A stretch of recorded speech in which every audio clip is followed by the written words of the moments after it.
So, today's video guys, ipapakita ko lang sa inyo guys yung ating macaron giveaways. So, ang ginawa ko nga guys, bumili na lang ako ng mga customized na mga small boxes. And then, ginawan ko na lang siya ng stand guys. Ito, papakita ko sa inyo.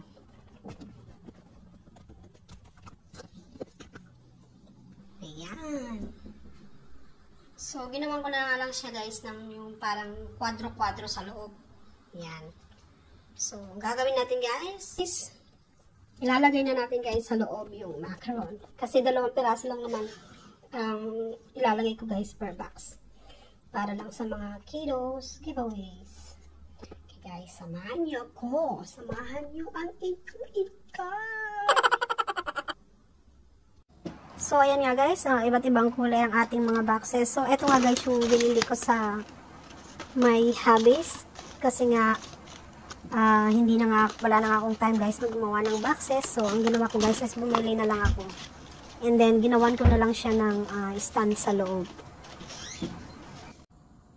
So, meron nga tayo guys, salted caramel, pistachios, almond white chocolate, cream brulee, red velvet, and chocolate hazelnut.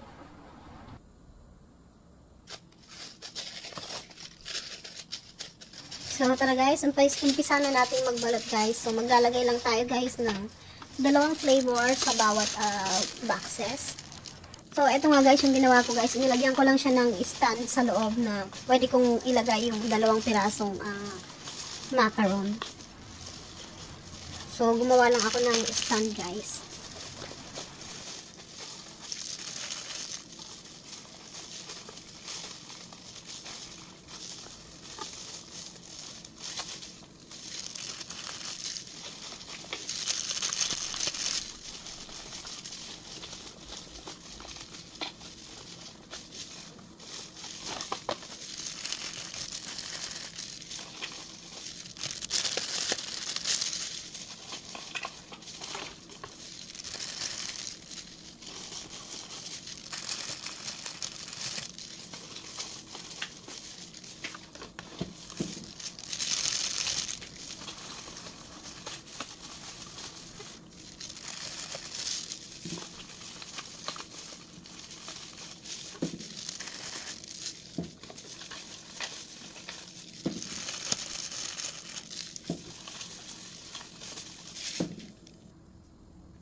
So, ganito nga guys yung kalalabasan ng ating macaron boxes guys. So, tigda 2 flavor nga lang ang nilagay ko guys.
So, kailangan nga nating madaliin guys na ilagay sa mga boxes and then ilagay sa ating paper bag para may ilagay natin sa loob ng kwarto guys. Kasi nga guys, baka mag-melt yung ating macaron guys. Nako, sayang naman ang effort ni Inday.